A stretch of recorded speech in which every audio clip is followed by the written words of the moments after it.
Texas by far the most well-groomed people that are tasteful. Really? Yeah. Well, on behalf of Texans, we thank you. Oh, it's true, though. I think. I mean, I've been all over. Yes, all right. I have to start by saying to both of you, first of all, thank you for making yourselves available to us and to the audience, because you don't really need this, either one of you, let's be honest. So thank you both for making yourselves available to us. Thanks for Our appreciating pleasure. John, the last time we talked was during Blowout, and I don't know if you will remember this, but Olivia, you'll appreciate it because you've probably heard John laugh uproariously, but I had never heard John laugh uproariously until I said to him, he was talking about his jet training, and I said, well, now that you have this jet rating, does this qualify you? Could you be an airline captain? And with that, John just went totally bonkers. Do you remember that, John? Do I? I was probably laughing because I wanted to be one or something. I always had that fantasy about him, actually, that he'd be up in the cockpit and, ladies and gentlemen. But I can understand that question because of training in American Airlines, you know, you associate that with. I mean, it's a smaller jet, and I did actually train in a 747 for about an hour in the simulator there, so it's not that out of the question. I really don't know why I laughed. Well, I asked you, I said to you, John, why are you laughing so uproariously? What did I say? And you said, I don't think the airlines wants a high school dropout for a now captain. That's why I laughed. Not that it wasn't fun. That's true.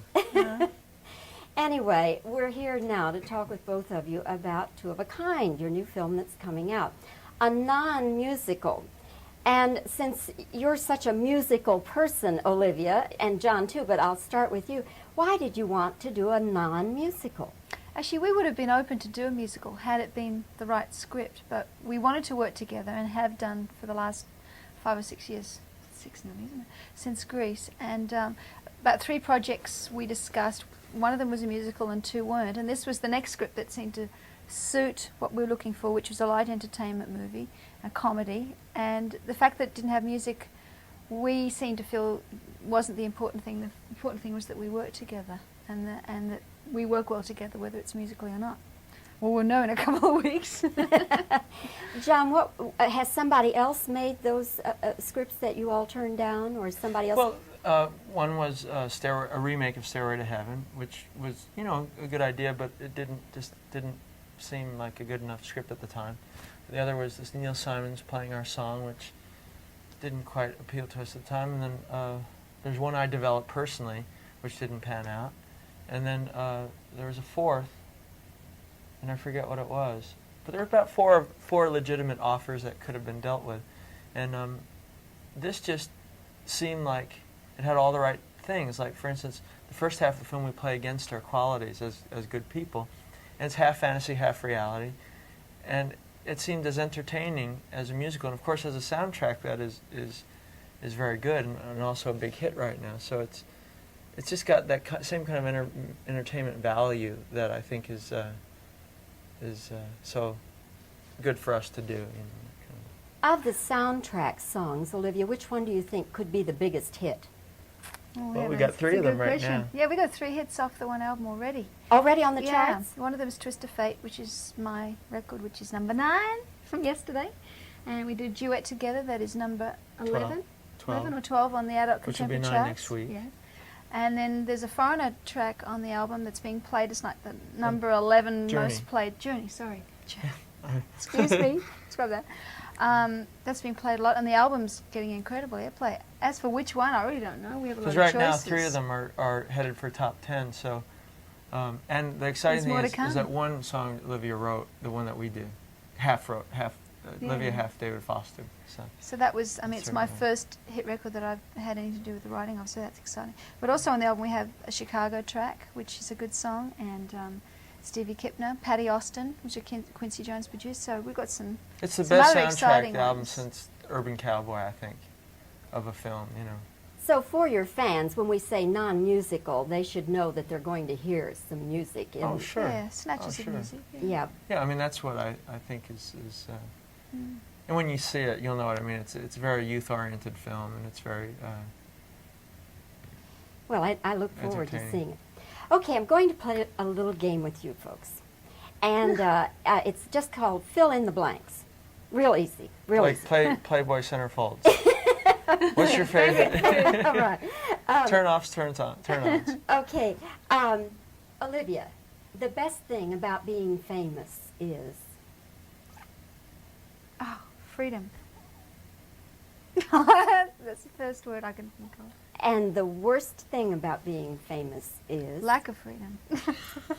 Yeah, you get both. You get both ends of the spectrum. You know, All right.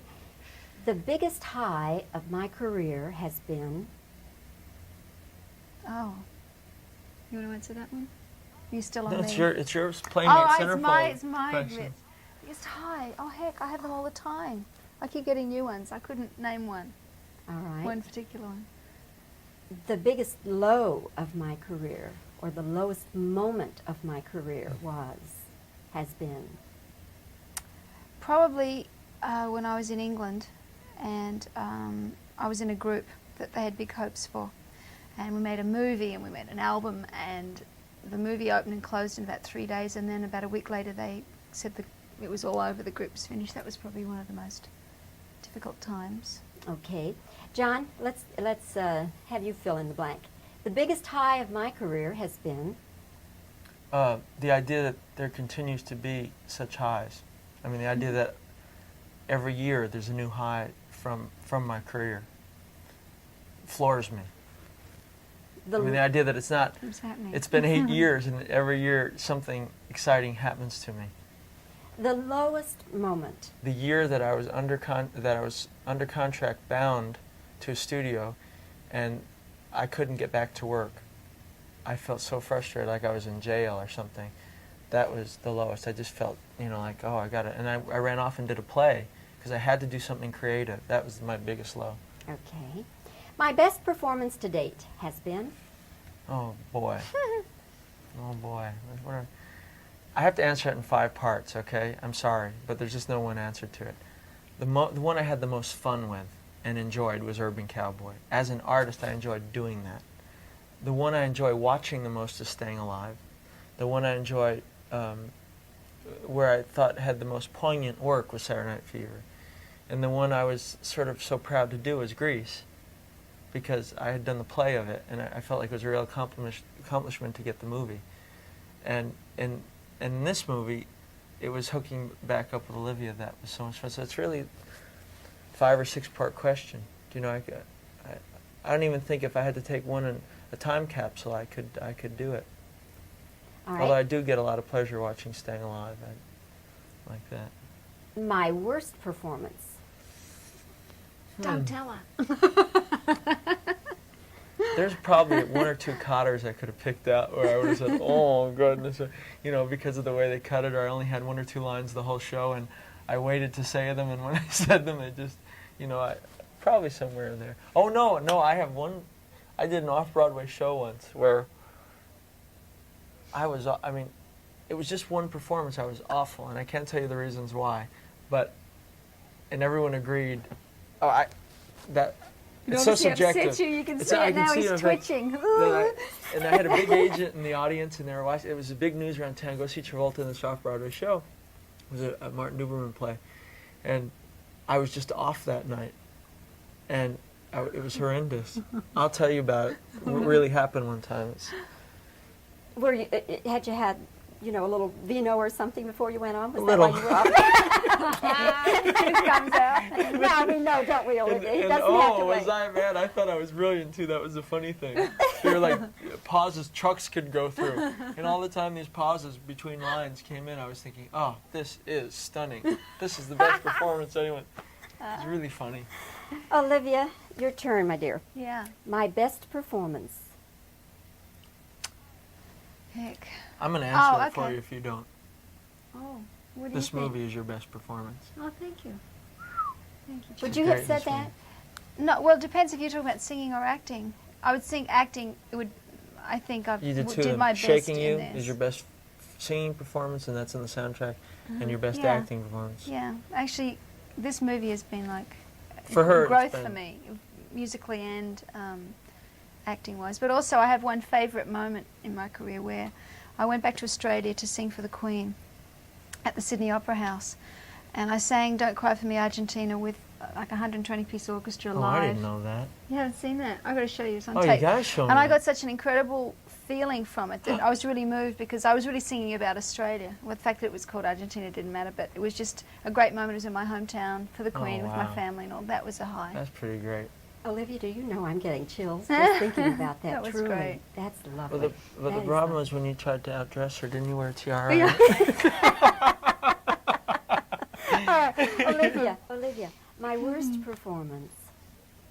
Oh, heavens. I've probably had a lot of those. Early days would be early days. I think one of my funniest worst performances was with my partner, singing partner, who is now my partner in my boutique, but we used to sing together, and the first night we were on stage together, she was a dancer and I was pretty nervous on stage.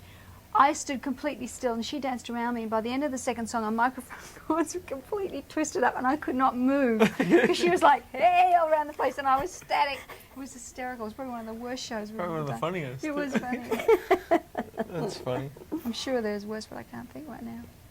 John, if I could make a movie with anyone, I would choose. Changes all the time. Changes every day. Let's see. So many people I want to work with. Who have I talked about? Oh, well, I talked about my friends, Gerard yeah, Depardieu, Brian Dustin. Brown, Dustin, Jane Fonda, directors. Of course, I want to work with Jim. I'm going to work with Jim Bridges next, the guy who directed Urban Cowboy. He's going to be next. Sting from the Police invited me up to perform with him on stage. That would have been a history-making kind of thing, fun thing. Oh God, I could answer that all day. There's so many Yeah, people that so inspire many me that talented I want to work with. I mean, it's amazing. Before I die, I want to. You know, this is going to be an odd answer, but I've always felt that for my years, I've led a full life, and that I've experienced highs and lows that most people don't experience in a lifetime. So my kinds of things would never be connected to that serious a question. In other words, like, I don't ever think, oh, before I die, I want to do this or that. I mean, a few years ago, I think I did. Do you know what I mean? I think I did. I want to fly a jet plane. I want to, own a house. I want to, I think that. But I think I've done so many of those things. I mean, maybe have a child might be, a nice continuation of the race kind of thing. But other than that, which is a more obvious one, I would never put myself in that disparate a situation because I feel like, I don't know, I'm just living life in a... I think, if I can answer for both of us, this is icing on the cake. If we, God forbid, but if something happened to us next week, we could say, don't feel sorry, we had a wonderful life. Don't cry no for regrets, us. don't cry for us, because there's nothing that I didn't do that I regret or that I wanted to. Fair enough? Yeah, I think it's rather nice. Olivia, I am happiest when... Goodness. I'm happy most of the time, but I'm happiest probably when I'm singing or acting, performing, working. But I'm also, then on the other extreme, I'm the happiest when I'm alone with my animals on outdoors or, with people I care about, with my friends, family, boyfriend, out and nothing. So there's two extremes. I'm happy in both situations. John, I'm happiest when... It's a toss-up between taking off in a jet and being on the set of a movie, because I love both those situations, where I'm in the middle of a scene that I love, that I really love acting in, where I feel every part of my body is into that scene, or when like on the edge of a runway, when every part of my body is into the throttle of the jet. Both those are extraordinary to me, highs. I love the feelings of romance and love and of course the obvious things, food and sex and all that kind of stuff, but I'm talking about a more esoteric or spiritual high. I mean, those are things my body needs, Right. The other, but the aesthetic needs are what I think that you're getting at, One last question for each of you. John, we're probably on a close-up of you, so I'll just go ahead and ask you.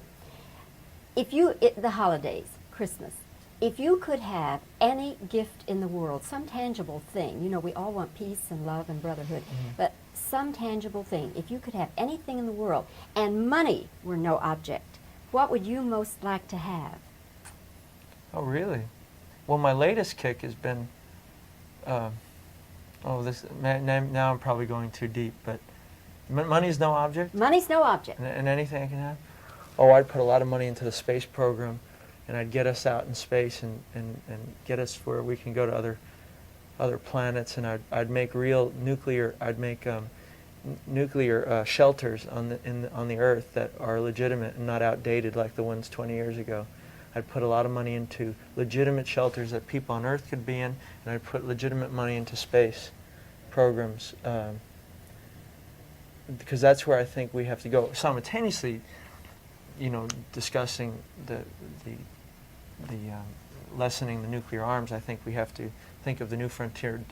Also, money into neutralizing nuclear weapons. Like, in other words, like, what could we, if we created this horror, why can't we destroy the horror? Meaning, find some sort of missile or chemical that neutralizes that. You know, let's put money into that, into shelters, into space, and like really create options. That's what I would do. Okay. I may end up getting votes for being president. Olivia, if you could have anything, money no object, you know, something that you could hold in your hands or touch, what would it be? There's really nothing that I'm very lucky to be able to say there's nothing I really, really want that I don't have. I mean, I have all my monetary needs, I have a lovely home, all those things. My same wish would be peace in the world, really, and maybe I'd get the world leaders together and give them a course in psychiatry. I don't know, tell them what on earth are you doing to us? I mean, we're in such danger and we all should be living together happily. If there's some way that I could make everybody see the light, educate people. You'll hook up with me and we'll do this program that I'm talking about. Okay. We'll go around campaigning around the country. Campaigning for peace and for people to see that we all can live together and there's no need to dump millions and millions of tons of food into the ocean when there are people starving in other countries, that there must be a way of making it all work and get rid of the greed that everyone seems to have. And everyone can live in peace. It just seems like unbelievable to me that it can't be worked out. So that's what I'd like to help. Well, We make a great team. you don't are. we? Hey, listen, you two are so neat. And I can't wait to see the movie. I really good. can't wait. And again, and Mr. Cameraman, if you'll pull out to a 3-shot, please. I just can't thank you enough for taking your time to do this for all of us. And we'll all run out and see Two of a Kind just because you've been so sweet. Thank All right, you. Thank you. That was the neatest interview. You know, I generally hate doing two people at the same time, but Oh, you really? two people work together so beautifully. Such love and respect and admiration for one another. It's lovely. Thank you. That was thank great. you. That was just great. Okay. Yes, hey, thank you for, I was going to ask you to do that. John is looking at Olivia, and Olivia is looking at me and just chatting, but we're on a close-up of John. And so John is listening. What would you wish for? And then John is going to smile a little bit. And can John laugh on cue? I bet he can. I would wish for a French Impressionist painting, and I don't have a particular one, but just, you know, I could be happy with any one of several hundred. But that, you know, a tangible thing, I would, because that's totally beyond my capabilities as far as, you know, financial capabilities. Okay, now Olivia's going to do the same thing. She's going to look at John, and John, you can talk about anything. What kind of price tag is on for French Impressionist? Oh my goodness, up in the millions now. Oh yes, oh yes, oh yes. They're just going several. You could 3, 4, 5, 7 million. What? Yeah. And sure, yeah, yeah. Uh-huh.